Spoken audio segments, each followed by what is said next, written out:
Hi, everybody. Thanks for tuning in to Big Game Bound. It is Week 11 in the NFL season, and the only team left with an 0 in its record is winless Cincinnati. This was a week of upsets. So coming up this week on the show, we'll tell you who won the AFC and NFC Players of the Week. Ty Halleck joins us with his new top 5. Once again, there's a new top dog on his list. He'll also break down the big game between Baltimore and Houston. And we'll bring in our big game correspondents to preview the crucial Sunday night game between the Bears and the Rams. Our big guest is former NFL head coach Rex Ryan. Which coach does he think is on the hottest seat in the league? His answer might surprise you. And Bob Harris of Football Diehards will help set up your fantasy football lineups for this week. Let's start out with our big shout-outs. For the second straight week, the AFC Offensive Player of the Week is Ravens quarterback Lamar Jackson. He had a perfect passer rating, threw 3 touchdowns, and rushed for another in the Ravens' blowout of the hapless Cincinnati Bengals. Vikings running back Dalvin Cook is the NFC Offensive Player of the Week. Cook helped Minnesota win a big road game in Dallas with 183 yards from scrimmage.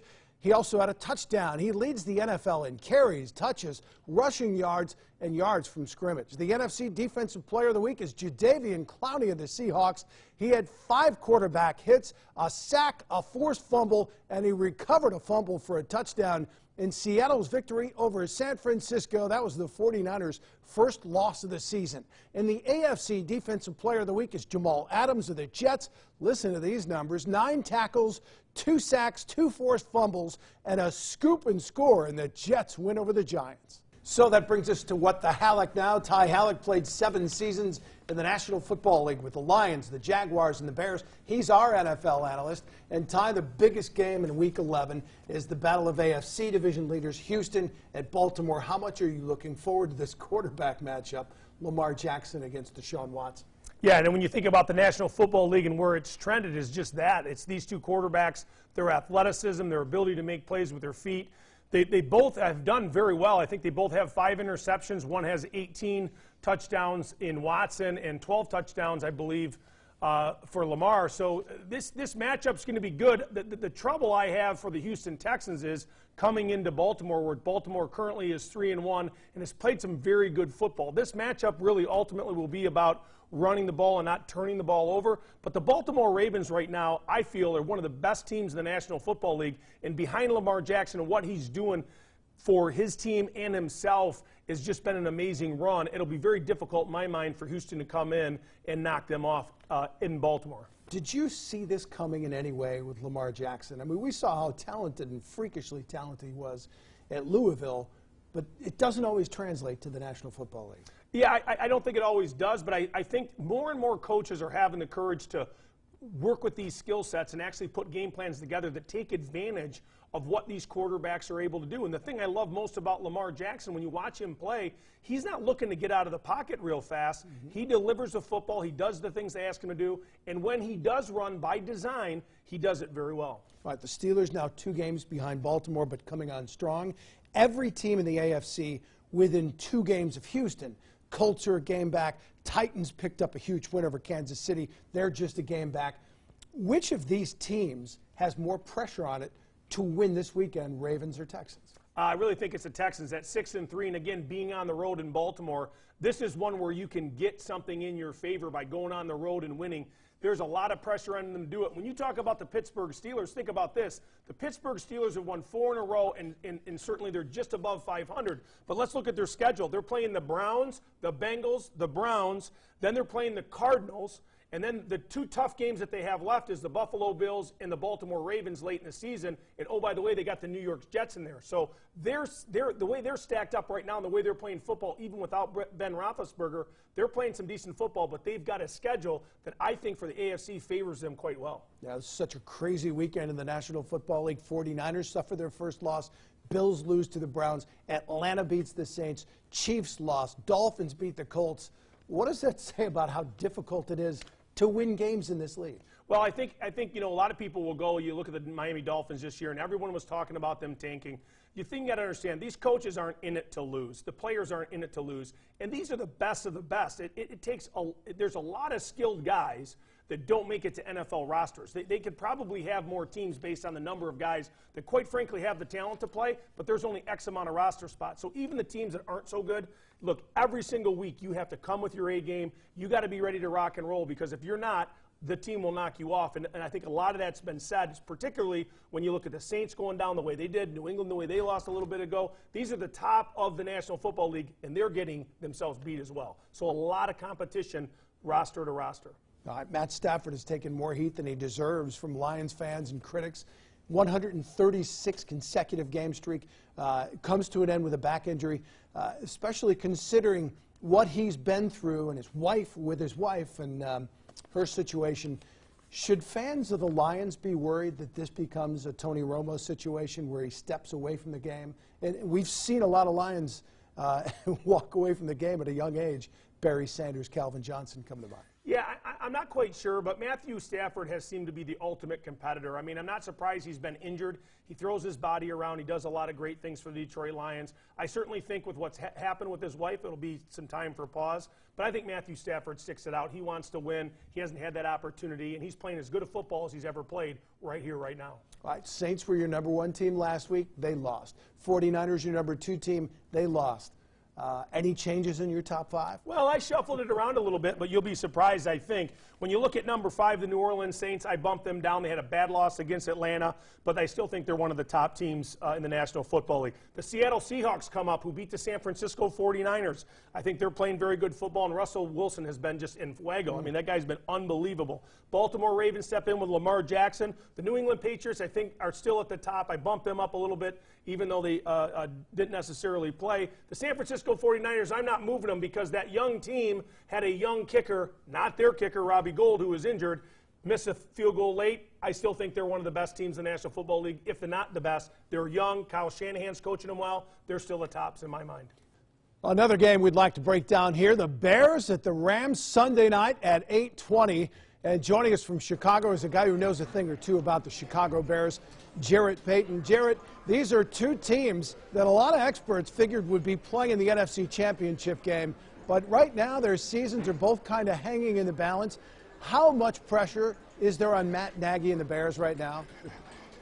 There's a lot of pressure on this Bears team, and I think a lot of that pressure kind of came from after the wild card game against Philadelphia Eagles. A lot of people expecting this Bears team to not only be in the playoffs again this season, but also in the Super Bowl in Miami. And I think with the defense that they had, it was just kind of seeing if this offense was going to be able to kind of pick up the pace just a little bit with Mitchell Trubisky. They haven't been able to do that this season, so the pressure is on this team right now. Every game from here on out is like a playoff game.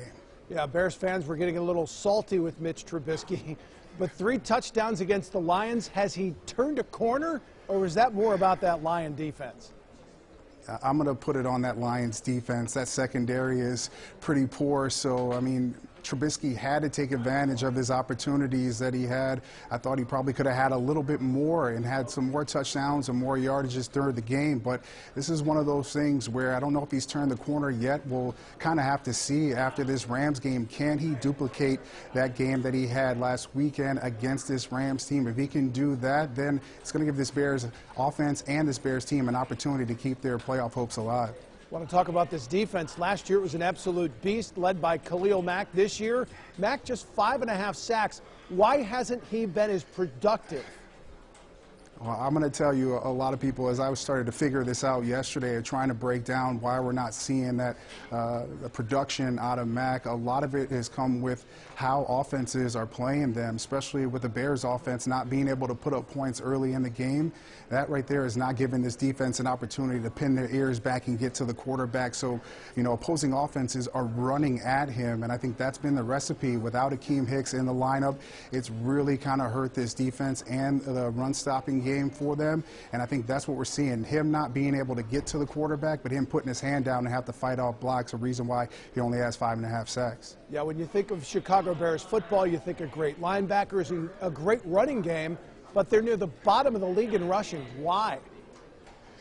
It comes down to this Bears offensive line. I think they've struggled all season long to kind of figure out how to kind of put the pieces together, a lot of moving parts. James Daniels moving to guard now, and then Cody Whitehair back at center. They're hopefully that combination right there will kind of solidify things moving forward. But it also comes down to Matt Nagy. He is one of those guys that does not like running the football. He would rather throw the bubble screen to Tariq Cohen.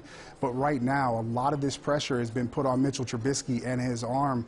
I've saw from the beginning of the season with David Montgomery and moving up to go get this guy, you ship Jordan Howard out of town, that they were going to run the football. If you want to give your quarterback some space and some breathing room, the biggest thing that you have to do is establish the running game. The Bears haven't been able to do that all season long. When they do, and they have done that, you see that's been the recipe for success for Matt Nagy's squad.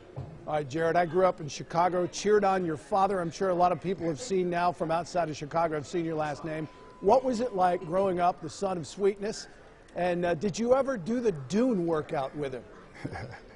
Well, growing up in this city with my dad playing for the Bears, it was always a cool thing to be able to see how this city kind of embraced him. If you ask people where he's from, they say Chicago, and he's from Columbia, Mississippi, and just how the city has kind of embraced him as a son of this city. And no, I never got a chance to run those hills with my dad. I was there sometimes during the summer, but he spent all day out there getting ready for the season. For me, I would rather be at home watching cartoons, so I'd have told him, Dad, I'll pass a little bit, but that hill is synonymous to his workout and synonymous to his greatness on the football field. For the Rams' perspective, we bring in my friend Andrew Martin. Andrew, with the 49ers and Seahawks playing great football, the Rams are scrambling to stay in the hunt for a wild card now. How did they get here? Yeah, hello, Jack. The Rams right now are on the outside looking in, and I think the answer to that question is inconsistencies. I mean, against Pittsburgh, right? So take the entire season out of the picture for a second. Let's just go to their last game where they lost 17-12 against Pittsburgh. The Rams had 4 turnovers in that game. They had 10 penalties in that game, could not convert on third downs, and of course we know the struggles of their offensive line. They lost their center and their right tackle in that game, but all season long they've had other injuries and other things to work through. So inconsistencies, probably the best word to describe what's going on with the Rams right now. Does this game have a playoff feel to it? How much pressure is ramped up on the Rams? Well, it's a game against a 4-5 team. So the Rams are 5-4, as we know. The Bears are 4-5. These teams met last season in December. It was 15-6 Bears. Jared Goff is a guy, and we've talked about this a few times right here on Big Game Bound. He's a guy that the Rams gave a guaranteed $100 million to. He needs to step up and really take over when the offensive line isn't there. He hasn't done that this season. Jared Goff, just 11 touchdown passes, 9 interceptions through 9 games. If he's not stepping up, then really the offense, I mean, it always runs through the quarterback, as we know. But to answer your question, I kind of feel like the answer is both yes and no, because neither one of these teams right now is headed for the playoffs, but both of these teams, well, more so the Rams and the Bears, would have a chance. But right now, L.A. has to focus on not just this particular game, but really catching the 49ers and the Seahawks, because both of those teams in the NFC West are a notch above right now. Andrew, they've got Todd Gurley, yet the Rams are in the bottom tier of the league in rushing, tied with the Detroit Lions. Todd Gurley's had fewer carries than Adrian Peterson. Is this a lack of faith in the offensive line with all the injuries, or is McVay kind of just putting too much on Jared Goff? Well, with Todd Gurley, that mysterious knee injury seems to creep back into the picture, Jack. He has not been on any injury report the entire season. The Rams still contend that he is healthy, but yet he didn't touch the ball at all in the fourth quarter of their most recent game against Pittsburgh, and he hasn't had more than 20 touches in a game the entire season. I will say this. He did have 73 yards on the ground against Pittsburgh, which was his highest total since week 1. So that's at least a positive sign, right? But we do not know what's going on with Todd Gurley. Earlier in the season, we thought that the reason why he was being, kind of that load management deal that we're seeing with Kawhi Leonard and the Clippers, we figured that Todd Gurley was kind of being held a little bit in reserve to focus on the playoffs. Well, right now the Rams are, again, on the outside looking in, so if things keep going the way that they are going, they're not going to make the playoffs, but something is up with Gurley. The Rams just aren't saying much. Sean McVay was all the rage last year. Has the shine worn off? Is there still confidence that he can turn this thing around? Well, I think so, although you look at the Rams' remaining schedule, and after this game against Chicago, they've got Baltimore, they've got games against Seattle, San Francisco, again. They have to go to Dallas to face the Cowboys there. So there aren't some really easily winnable games on the schedule. Maybe the Cardinals twice, but then again, Arizona has that dynamic quarterback in Kyler Murray. You know, the thing with Sean McVay, and we saw it in the offseason, all these other franchises, all these other teams that had coaching vacancies and openings, they were at least giving interviews to guys who had had a cup of coffee with Sean McVay. It's working out for Matt LaFleur in Green Bay, not so much for that guy in Cincinnati right now, but I do think that the Rams offense has lost a little bit of its luster, but Sean McVay has been a wonderkin for so many years. You don't just lose that. Although I think right now, that scouting report that's out there on the Rams, all the other teams have it. But Goff needs to step up. Without Brandon Cooks, that's kind of a struggle. And then Cooper Kupp, we talked about him a few weeks ago as well. He had 0 catches in their most recent game. He had 220 yards in their previous game before the bye, and then this last week he had 4 targets, no catches. So, again, I go back to inconsistencies with the Rams. Hopefully they can figure it out, but right now they have not done so. Before we see most of the players in the NFL on Sundays and Monday nights, we see them in college. And then the elite players get invitations to showcase games like the Senior Bowl and the Blue-Gray Bowl. Well, there was a time the Hula Bowl was one of the marquee games that lured Heisman Trophy winners like Steve Spurrier, Tony Dorsett, Marcus Allen, Tim Brown, to name a few, to Hawaii. Well, for the first time in 12 years, the Hula Bowl returns, and one of the coaches in that game joins us now on Big Game Bound. Former Jets and Bills head coach Rex Ryan. Rex, what are you looking forward to most, spending a week or two in Hawaii or coaching again? Man, I'm looking forward to coaching. You know, it's been 3 years since I've been on a sideline, but really, I'm so excited to be going to Hawaii. You know, there's probably better places to coach. Oh, no, there isn't. This is the spot to be at. And with these college all-stars, I'm so excited about it. My team's going to be favored by 2 or 3 touchdowns. I would take my squad. I don't care about the other guy. Mike Smith, please, he's got no chance in this one. How important are these games to NFL teams? I mean, I know the players can move up and down a draft board, but you've basically got a week to evaluate these guys. What are you looking for? Well, what you want to do is provide them a platform where they can showcase their abilities.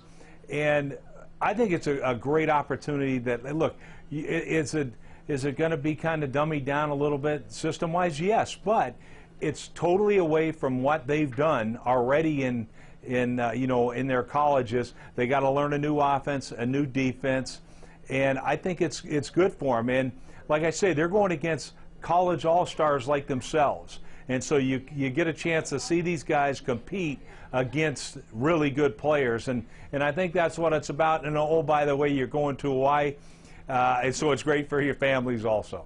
All right, how much have you missed the day-to-day of being a head coach, and game days especially? Well, I haven't lost a game in 3 years, so, man, I tell you what, I'm doing pretty good in this seat right now. But yeah, you definitely do it. I coached for 30 years, 20 years in the NFL, 8 years as a head coach in this league. So it's really all I know. And when you throw in the fact that, you know, I grew up under my father who had coached 30 years in the NFL, that's really it. This is it for me. But, you know, I have a son that's coaching with the Chargers. My son's been there for 3 seasons, so I get my fix that way. And I watch all the games. Like, I've never watched so many games, NFL games, in my life as I'm doing right now. I watch every single game. So that's been fun. But, yeah, I miss it. I definitely miss the camaraderie in the locker room, the game planning, and then the competition, man. There's nothing like that competition on Sunday, and you can't buy it. And to me, that's something I miss probably the most. Do you miss it enough to want to get back, or does the ESPN gig scratch the itch enough? I got a pretty good gig. I'm not going to lie to you. For me to get back in coaching, it would take a heck of an opportunity, but I do miss it. All right, I know there are some teams that are hot messes right now, including the Jets and the Giants and the Dolphins and the Bengals. The Browns have really underachieved. Which coach right now is on the hottest seat? Oh, I tell you what, maybe Jason Garrett. You know, look, he's already had 9 lives, you know, with Dallas. But if they don't make hay this year, at least make the playoffs, I could see Jerry Jones moving on from Jason, even though he's a good coach. That, you know, every coach gets fired. I don't care, good, bad, or whatever. Time for fantasy football talk. Each week we call on Bob Harris of Football Diehards to help you set up your fantasy team. So Bob joins us now from Albuquerque. Bob, Packers, Titans, Seahawks, Giants, they're all on bye week now. That means no Aaron Rodgers, no Russell Wilson. Who are you looking for? At least it's only 4 this week. The Bye-Mageddon's over. No more 6-team buys. But hey, first, old pro trick. Check to make sure nobody had to drop guys like Russell Wilson or Aaron Rodgers. You know, sometimes at this time of year we get in a pinch. You don't have room to churn on your roster. If somebody didn't, be quick to jump on those guys. Beyond that, I mean, the immediate guy for short-term help, Derek Carr, is going to face the Cincinnati Bengals. They're not good. Nick Foles coming back, returning to the starting lineup, gives you maybe a little longer shelf life. If you're kind of streaming anyway, guys like Kyle Allen and Phillip Rivers are probably already on your radar. If you need maybe maybe you're in a 2 QB league or other things are going on, you need a break glass in case of emergency type players. I think Ryan Fitzpatrick, Sam Darnold maybe fit that bill. Super desperate, you know. Jeff Driscoll, maybe, you know, Ryan Finley, desperation, you know, only circumstances. Yeah, I would not touch Jeff Driscoll. Juju Smith-Schuster, Odell Beckham, major disappointments. What receivers have your attentions now? Any receiver playing with Russell Wilson, it turns out, is really good. Tyler Lockett got hurt. Sounds like it's not as serious as they thought it was last, you know, after the Monday night game. But that may even include Josh Gordon. Look, I don't have high hopes for him, but if you need maybe a guy with a little bit of a floor, maybe he can be that guy. Beyond that, you know, I think Christian Kirk in Arizona, now that he's healthy, looks like he'll be the apple of Kyler Murray's eye. Courtland Sutton and Allen Robinson both playing extremely well despite being in low-performing offenses. John Brown, maybe an under-the-radar wide receiver 1 that's putting up big numbers despite some of Josh Allen's shortcomings throwing the deep ball. And the DJs, Moore and Chark, both look like the real deal to me. Chark in particular looks like he'll continue putting up wide receiver 1 numbers. I say that, think back to the play Nick Foles got hurt on, Jack. It was a long bomb from Foles to Chark. So I think he's a very capable play. All right, what other high draft picks are you benching right now?